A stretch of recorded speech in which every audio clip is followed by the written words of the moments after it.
We got to talk about the Democrat Party because the Democrat Party is continuing to hemorrhage support. Now, the narrative right now that they're trying to push is that the Republican Party is hemorrhaging support. But as I've always said, one thing that I've learned about the Democrat Party is that they always accuse the other side of what they're doing, or in this case, what's actually happening to them. They're accusing the Republican Party of hemorrhaging support, and there's a bunch of Trump voters that are regretting their vote. In the video clips that we've checked out in previous weeks, you've heard Democrats say, I've talked to Trump voters. Notice how they never have any clips of these Trump voters, right? But they always say, I've talked to voters. I've talked to Trump voters, people who supported Trump and they regret their vote. Nonsense. But what is happening is there's a lot of Democrats who are leaving the party. And I've got a couple of clips to display that. In this first clip, this is an LA County Sheriff, Sheriff Alex Villanueva. Okay. He served as Los Angeles County Sheriff up until 2022. So not very long ago, but he was a Democrat. But he had something interesting to say recently. Let's dive in. As of today, and if you have cameras, get them rolling. Share this on social media. As of today, I'm leaving the party of paid protests, purple hair, and pronouns.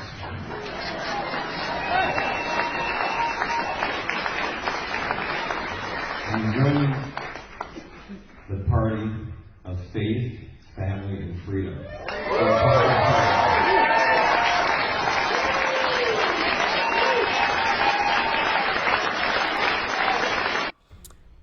So as you heard him say there, he's leaving the party of paid protest. And I have actually displayed that for you guys.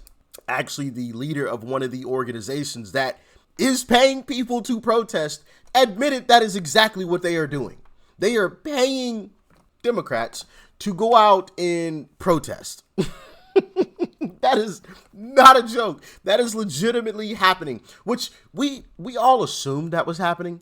And I've made videos on that as well. When you see the buses pull up to even like a Kamala rally or an AOC rally, right? You see these buses pulling up. I'm like, you never saw that at a Trump rally. People just show up on their own, right? You don't need buses.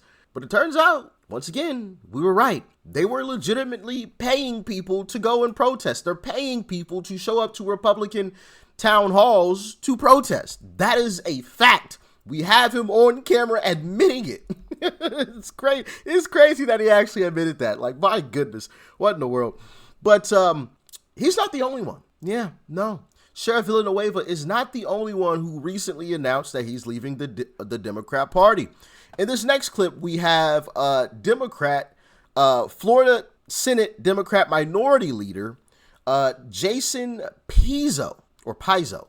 Hopefully I'm pronouncing that correctly. But here he is. Whom I'm finding may not want it. There'll be a caucus meeting later this afternoon where I hope that the members of the Democratic caucus will elect a new leader. For today, I FedExed my voter registration form to change my party affiliation to no party affiliation. Joe Scott should receive that by 8 a.m. tomorrow morning in Broward County. And here's why. Our constituents are craving practical leaders, not political hacks. We are entrusted to be guided by our conscience. And while I suppose it's easier in theory than it is in application, even my worst detractors have no valid claim that I can be bullied, that I can be bought, or even borrowed for a special interest. I am my father's son, even in his death. I am my mother's son while she is still alive. I will not miss another one of her birthdays, and I will return to who I was when I became a young man, independent in thought, in my passion, and my conscience, not consultants.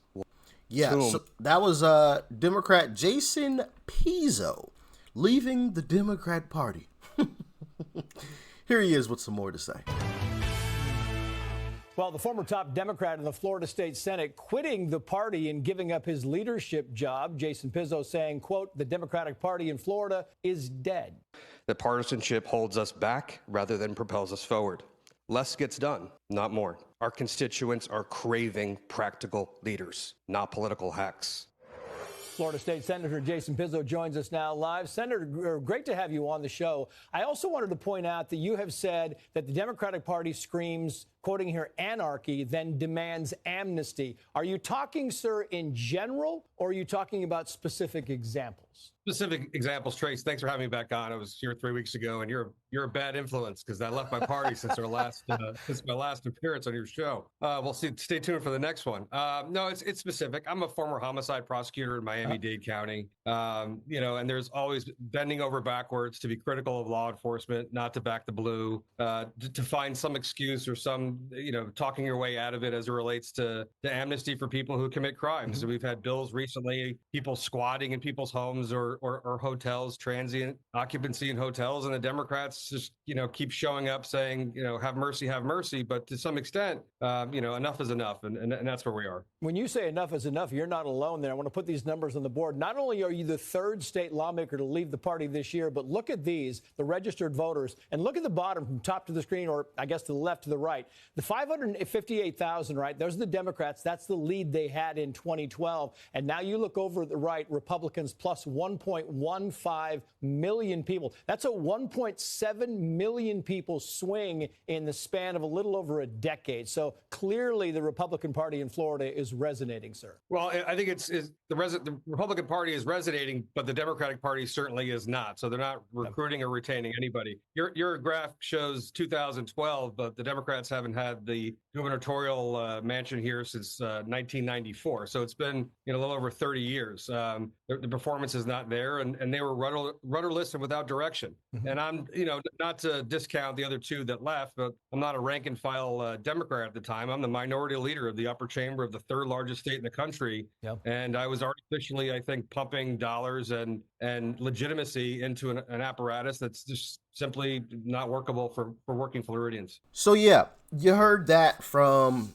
him. Now, Stephen A. Smith recently said something that I find quite interesting, and I've actually seen a couple people kind of mention this. Check it out.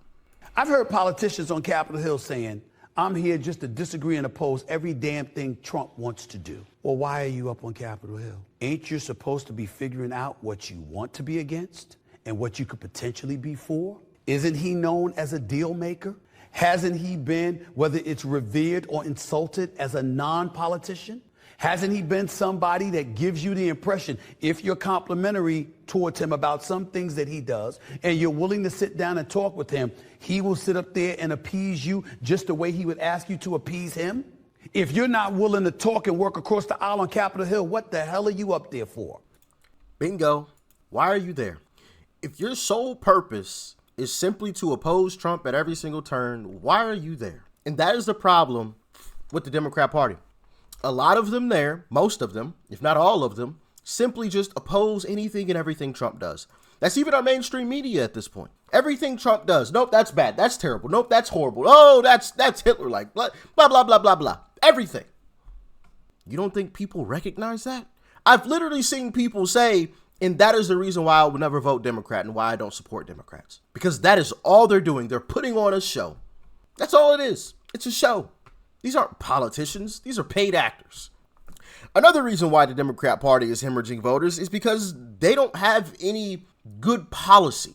Their strategy to get voters, to get support, is simply fear-mongering. And people have caught on to it. It's the same old song and dance every single time.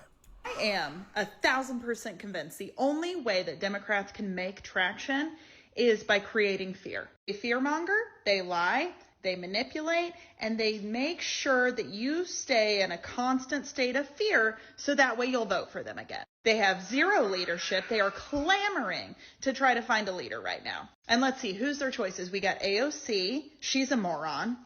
Jasmine Crockett, phony. Gavin Newsom, out of his mind, trying to be moderate now. Bernie, too old, not going to do it, way too left. Cory Booker, great 25-hour speech that you said nothing in. Now they're trying to make it seem like married women can't vote. I have news for you. When I had to go get my real ID, I had to bring my marriage certificate, other forms of identification, and my divorce decree because my name changed twice. I'm telling you now, if you're a married woman, you're not going to be able to vote. Fear is what they try to instill in you. Fear. Nothing of substance. They want to scare you, make you think your rights are going to be taken away so that you'll vote for them. Wake up. Yeah, People are catching on to their tactics. Even in that interview with Elizabeth Warren, I'm sure you guys probably remember that. I showed you guys that interview with Elizabeth Warren. She even got called out. You know what? I'll just play the clip of Elizabeth Warren getting called out to her face, trying to do the whole fear-mongering thing once again. Check out the clip between her and Sam Fragoso. I believe that's how you pronounce his name. Hopefully I didn't butcher that, but check it out.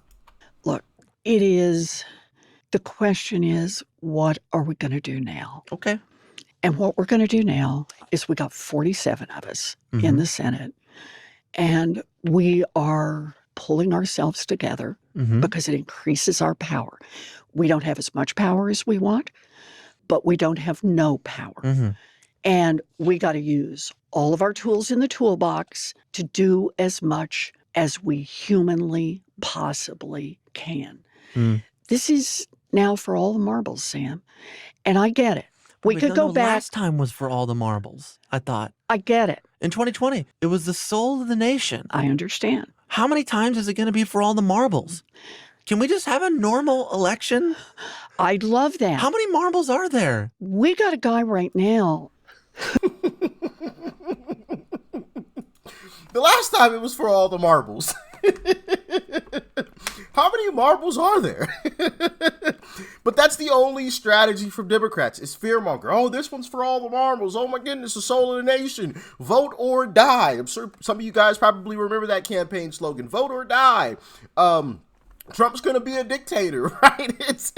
It's nothing but fear mongering through and through every single election.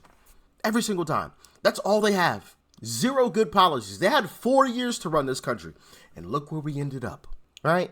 So I think this party is going to continue to hemorrhage voters, and that's why they want to keep so many illegals here. That's why they're fighting so hard to keep these illegals here, because they know they're going to need them, and that is the only way that they could possibly win anytime soon, is making sure that illegals can vote in our elections. But what do you think? Let me know.